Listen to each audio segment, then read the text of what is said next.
Hello, this is Richard Robertson with Brian Martindale, another episode of the Page Break podcast. We're glad you're tuning in. We're going to spend some time here over the next 4 or 5 episodes just talking about we are co-owners of a company called Genesis Publishing House, and we're going to kind of talk about how that came to fruition and some of the things about Genesis that might be unique, and just kind of let authors have a look inside of our brains, as scary as that might sound, and where we started and what we do now, and then kind of where we're hoping to go. So Brian and I met in an office somewhere in the world in February of 2010. Brian, you want to kind of give us a little rundown on how that came to be? Yeah. So I guess you'd been there for a few months at that time, 3 or 4 months maybe. I was working in finance, and I've been doing that for about 10 years. And for those of you who remember when the market kind of collapsed back in, I guess it was around 08, 09, things just started being different, in the finance world. And it was just time to get into something different. I had a friend who asked me about if I'd be interested in working for a company where he works. And I thought, publishing, like, I don't know, I really don't, that's not really my thing. I pictured publishing being a very slow, methodical, I don't know, it just didn't seem entertaining to me. But I, thought about it, prayed about it. And, it was about an hour commute when my previous job was about 20 minutes. But anyway, long story short, I ended up, going for it, taking a chance. And yeah, first day, I remember literally just kind of, turning my back like this. And there was a man that looked like this guy right here. You didn't have Devilishly the beard handsome back then. man. You did not have the No, I beard. was, and if I would have had a beard, it wouldn't have had all this gray in it because we were 15 years younger than we are now. Right, right. Uh, So and yeah, it was just we had a lot of similar interest, church life, around the same age, growing up, and some similar experiences, similar sports teams that we follow, similar humor. So yeah, we just become buddies, and literally 15 years later, we're still working together. So it's been really cool to see what God has done with us, and yeah, we're excited for this. We started praying about this 21, I think. I think toward the end of 2021, because we'd worked for multiple companies. Companies would have us come in and, you know, kind of get our feedback on what works, what doesn't work, things like that. So we'd been involved in several publishing companies over the years, but it seems like we'd be with them for a few months or a year or 2 years.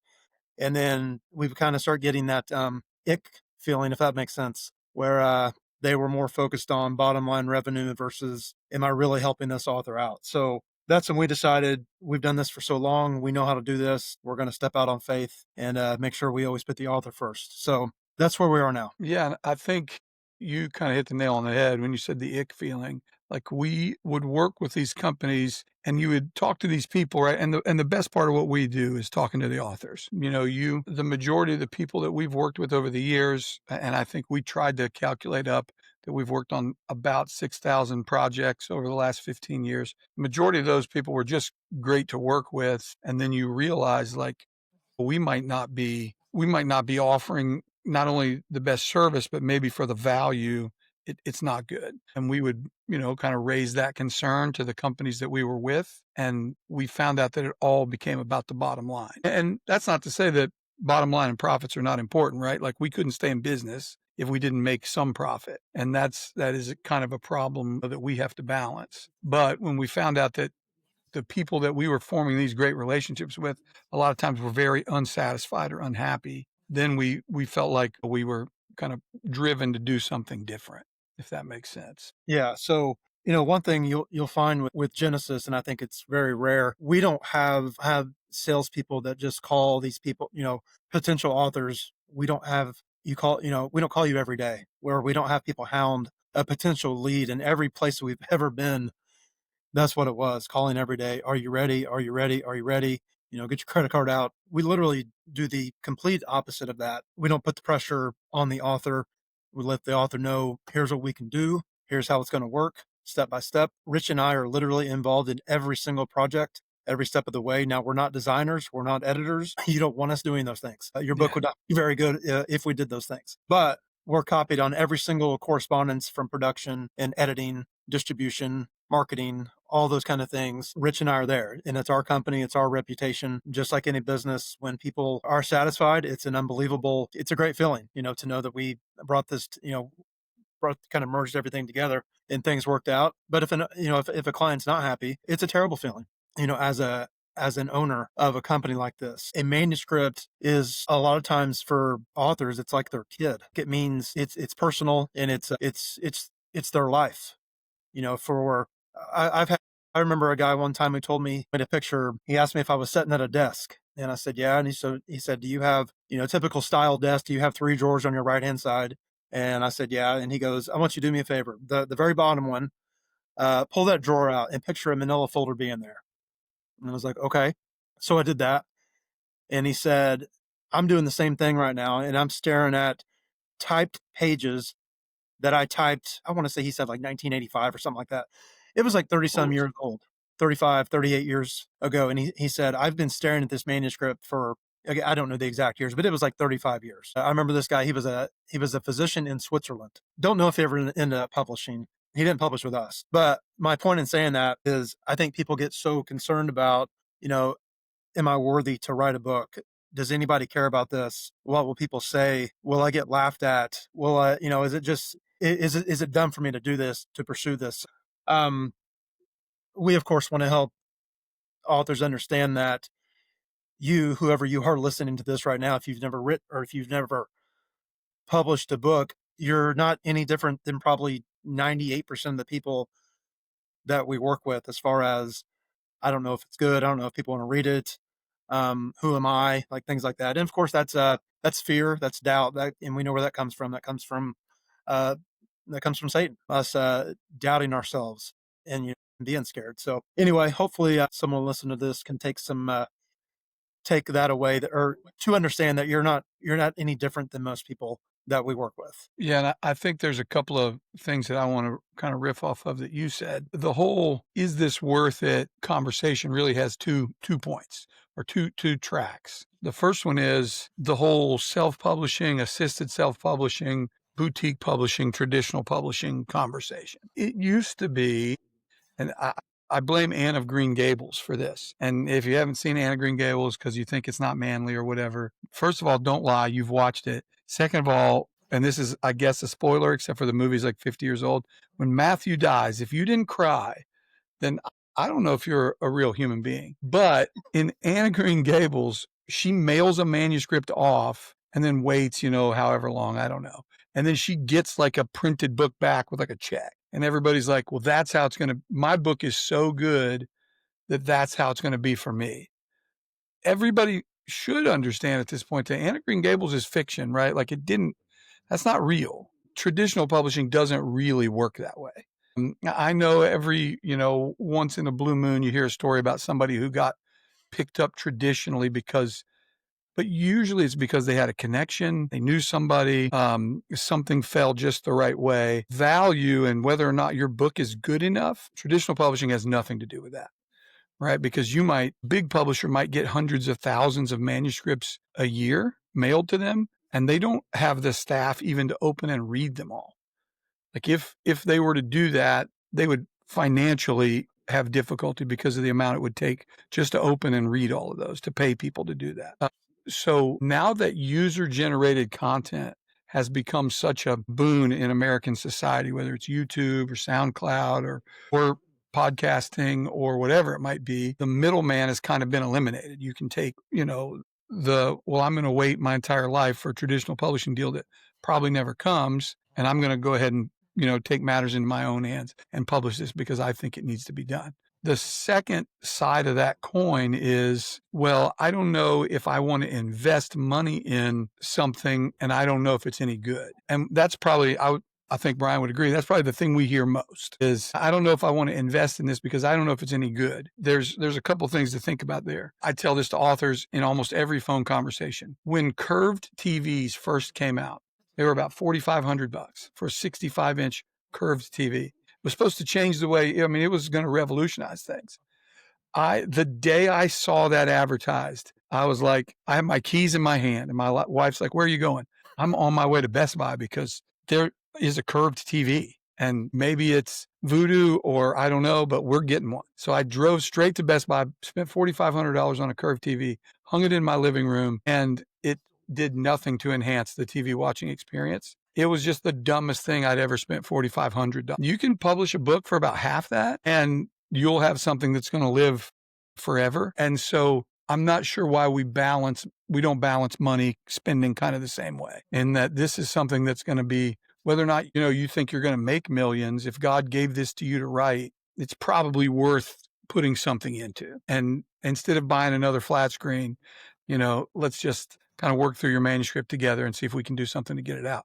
But traditional publishing and kind of, is this book any good, are the two number one objections we have. If we have a conversation, we think we can help you with both of those. Yeah, for sure. So yeah, like Rich said, that's the traditional publishing side is things are just so much different now in this industry than they were, when we started back in 2010. There's several, and I'm not going to mention names, but we've worked with multiple authors who have had traditional contracts, and every single one of them have said, my next book, I'm not doing traditional publishing.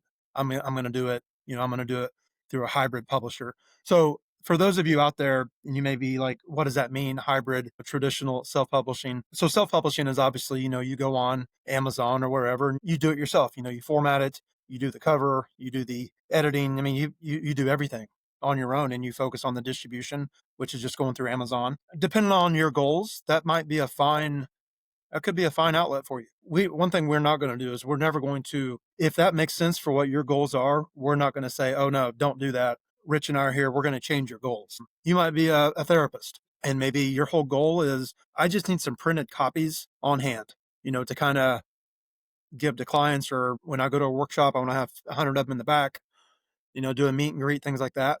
And if that's your goal, then yeah, if you want to spend the time doing the formatting and all that stuff, absolutely go for it. The middle ground of that is what we call either hybrid or self-assisted publishing. So that's when, you hire people that know what they're doing. You hire someone who understands how perfected margins have to be to get the print quality correct. So your pages aren't all, or your paragraphs aren't off. When you see your book from the first time and you be like, what? I know I set that up perfectly. It looked great on my computer, which I'm sure it did. But if this isn't what you do for a living, you don't understand that an eighth of an inch, an absolute perfect format is what it takes. So little things like that, I don't think people really understand until they get involved with it. Rich, I mean, how many people have we talked to where either they've done the self-publishing the first time and came to us, or even in the middle of it, like, okay, I can't do this. Like you don't understand how difficult it is until you start doing it on your own. Yeah, I would say 30% of the projects we get are redone. We're redoing something that's already been done, or at least has already been started. And the person was like, yeah, I'm not doing this. So assisted self-publishing, which is what we do, or boutique publishing or hybrid publishing, is kind of where you're the project manager, right? You get to make the decisions, but you actually have people who know how to implement those decisions. It's like having a contractor at your house building, my wife wants a back porch added to our house. I know who she's not going to have do that. It's me. I know how I want it to end up, but to get it to there would be an absolute disaster if I did it. Same thing with plumbing. I've tried to do some plumbing at our house and we had a disastrous flood. So doing it on your own might sound like a good idea. And then you get halfway in and you have to call a professional to come do it. So that's kind of where we fill that void. Professional cover design, interior layout, international distribution, all that kind of stuff for a reasonable cost. We will not be the cheapest out there. We're certainly not going to be the most expensive out there. We're going to try to make it reasonable, and we'll work with you on and be flexible on cost. Yeah, the quality is that's the main thing. You can do a lot of things and say, hey, look at me, I saved $400 here. But like you said, Rich, nobody wants you doing their plumbing or building their porch, even though you may be the cheapest. You may be, at your house, you'd probably be free. I would hope so. Room and board, man. Room and board. That's all I need. Yeah. So, it's going to be a quality product. And like Rich said, it's a step-by-step assembly line type of a process. You're going to get to look at it and, well, that looks perfect. Let's move on. Or, maybe we usually start with a cover while the editing is being done on the other side. And a cover, what people need to understand is it's not going to be perfect the first time you see it. There's no way it can be. You've never, unless you're literally handing us a cover and say, put Genesis logo on the back, it's not going to be the way you exactly, want it. Now, that doesn't mean that there's not 50% that you like that we work off of, but that's the goal. It's kind of like it's a blank canvas. we give you you give us a vision, and then we'll give you a first kind of go around like, hey, what do you think? And then you may say, I like the color scheme, I like whatever it is, but it's too dark in my opinion. Can we lighten it up? Or I don't like the font that you use for the title, things like that. So we're going to get into it, that kind of stuff in other episodes, but just touching on the fact that it's not just going to be, hey, here it is, here's your cover, take it or leave it. You're going to sign off on it before we move forward, and we're going to make sure it's the way that you want it. And it's like that in all aspects, whether it's editing or the way the ebook looks, the way the hardcover versus paperback, and the formatting, the page layout, all that stuff is this how I want my book to look? And we're not going to put the book out until we get A plus on all those areas. Yeah. So the couple, I think we'll touch on just this and then we'll finish up for today. But some of the ways we're different, because we know there's a ton of people out here vying for these authors, right? Like there's dozens and dozens of companies, and several of them are emailing and calling every day. And like Brian said, we don't do that. We kind of say, this is what we do, and we wait on you. I actually emailed a guy today that I talked to 3 years ago, and he's like, I'll let you know when I'm ready. And I just thought, well, I've given him 3 years. Maybe I should check in and just see how it's going. And he emailed back and said he's still working.